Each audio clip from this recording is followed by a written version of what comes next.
বাংলার রাজনীতিতে ধর্ম নিয়ে রাজনীতি, একদিকে হুমায়ুন কবির এবং অন্যদিকে রাজ্যের বিরোধী দলনেতা শুভেন্দু অধিকারী।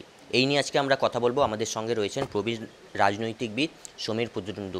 সমীরদা, একদিকে রাজ্যের বিরোধী দলনেতা শুভেন্দু অধিকারী, অন্যদিকে হুমায়ুন কবির শাসক দলের বিধায়ক। দুজনের মধ্যে যে কথোপকথন চলছে বা যে বার্তালাপ চলছে সেটা নিয়ে কিন্তু রাজনীতি সংকটে রয়েছে। অনেকেই বলছেন যে ধর্ম নিয়ে এইভাবে প্রকাশ্যে রাজনীতি কিন্তু করা যায় না। এতে রাজনীতি কতটা ক্ষতি হচ্ছে? আপনি তো অনেক দিন, বহুদিন ধরে রাজনীতি করছেন, রাজনীতি কতটা ক্ষতি হচ্ছে এই এরা তো রাজনীতি মানুষের জন্য করছে না, মানুষের স্বার্থমুখী চিন্তা এবং কাজের ভিত্তিতে যারা রাজনীতিতে কাজে থাকে, অংশগ্রহণ করেন, তারা ওরকম রাজনীতির সঙ্গে ধর্ম মিশিয়ে কথা বলবে না। এরা কেউই, যে দুজনের নাম করলেন আপনি, সেই দুজনের কেউই সাধারণ মানুষের স্বার্থমুখী ভাবনার থেকে রাজনীতিতে নেই। ফলে ওদের কথাবার্তার মধ্যে ওরকম জিনিস আসবে। এবং সামনে বিধানসভা ভোট রয়েছে, তার আগে মানে নিজেদের কমিউনিটির ভোটারদের খুশি রাখতে, এবং আজকে আরও গুরুত্বপূর্ণ বিষয়, হুমায়ুন কবির তিনি আজকে বলেছেন যে আমার কাছে কমিউনিটি আগে, দল পরে, এই রকম বক্তব্য দিতে হচ্ছে সামনেই বিধানসভা নির্বাচন, তার আগে। রাজনীতি তো বললাম, যেটা আমি, সাধারণ মানুষের স্বার্থমুখী চিন্তার থেকে তো রাজনীতি এরা করে না। ফলে নিজেদের কমিউনিটির কথা আগে, এবং সেখানে রাজনীতিতে তার দলের ভূমিকা কী হবে, তার ভূমিকা কী হবে, এটা তার কাছে গুরুত্বপূর্ণ নয়। মানুষের স্বার্থে রাজনীতি যারা করবে তারা এরকম কথা বলবে না। এবং বেশ কয়েকদিন বা বেশ কয়েক মাস ধরে আমরা দেখতে পাচ্ছি রাজ্যের বিরোধী দলনেতা শুভেন্দু অধিকারী হিন্দু ভোট নিয়ে একটা বারবার বলছেন যে হিন্দু ভোট এক করতে হবে। এবং অন্যদিকে বিধানসভায় আমরা বেশ কয়েকদিন আগে মুখ্যমন্ত্রী মমতা বন্দ্যোপাধ্যায়কেও দেখেছি যে আমি হিন্দু, আমি ব্রাহ্মণ বাড়ির মেয়ে, আমার বাড়িতে পুজো হয়, এই রকম বক্তব্য দিতে দেখা যাচ্ছে। কোথাও কি হিন্দু ভোট নিয়ে মানে টানা হেঁচড়া চলছে? কোথাও বা অনেকেই বলছেন যে শুভেন্দু অধিকারী যে হিন্দু নিয়ে, যে হিন্দু ভোট নিয়ে কথা বলছেন, সেখানে কোথাও পায়ে মানে ফাঁদে পা দিচ্ছেন মুখ্যমন্ত্রী মমতা বন্দ্যোপাধ্যায়, এরকমই মনে হচ্ছে। শুভেন্দু অধিকারী এখন যে দল করে, সেই দল দাঁড়িয়েই আছে সারা দেশে ধর্মের ভিত্তিতে মানুষকে ভাগ করার মধ্য দিয়ে।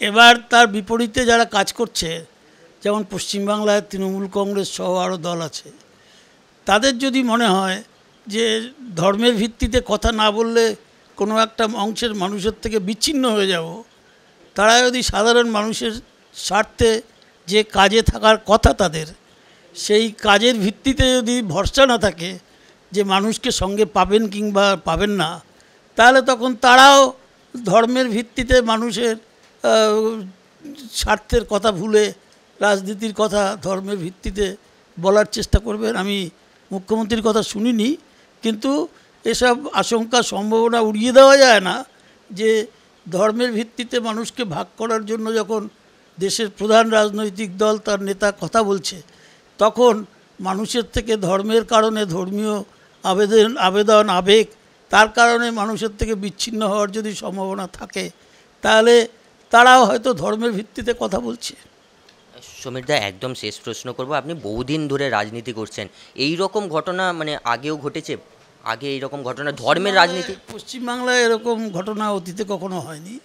আমাদের দেশে অনেক দিন চালু হয়েছে, আমাদের রাজ্যে সম্প্রতি এটা গত কয়েকটা ভোট ধরে সামনে এসছে।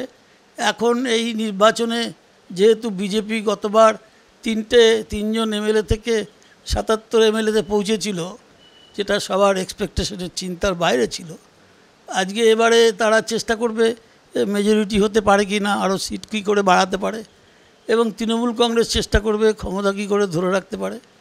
এর মাঝখানে মানুষের স্বার্থমুখী কাজের বিষয়ে যদি তাদের আত্মবিশ্বাস না থাকে যে না, মানুষের জন্য আমরা এই কাজ করেছি, এর ভিত্তিতেই মানুষের আমাদের সমর্থন দেবে, এই বিশ্বাস যদি না থাকে, ভরসা যদি না থাকে, তাহলে যে কেউ ধর্মীয় আবেগের কাছে ভেসে গিয়ে রাজনীতিকে সেই জায়গায় টেনে তুলতে পারে।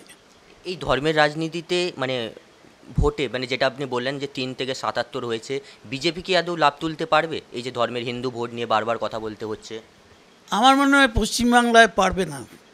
পশ্চিমবাংলায় সাধারণ ভোটদাতাদের একটা বিরাট অংশের মানুষের নিজস্ব একটা রাজনৈতিক চেতনা আছে এবং আমরা গত দুটো ভোটে পার্লামেন্টে 19-এ এবং অ্যাসেম্বলিতে 21-এ দেখেছি যে বিজেপির যে উত্থান হওয়ার সম্ভাবনা ছিল সেটা মানুষ হতে দেয়নি এবং পরবর্তী সময় 2024-এ দেশের লোকসভার ভোটে দেশের মানুষ যেভাবে রায় দিয়েছে তারপরে পশ্চিমবাংলার মানুষ নিশ্চিতভাবে আরও উন্নত চেতনার পরিচয় দেবে এবং তার ভিত্তিতে অন্তত বিজেপির ক্ষমতায় আসাটা রাজ্যের মানুষ আটকে দেবে। শুনলাম আমরা সমীরদার কথা।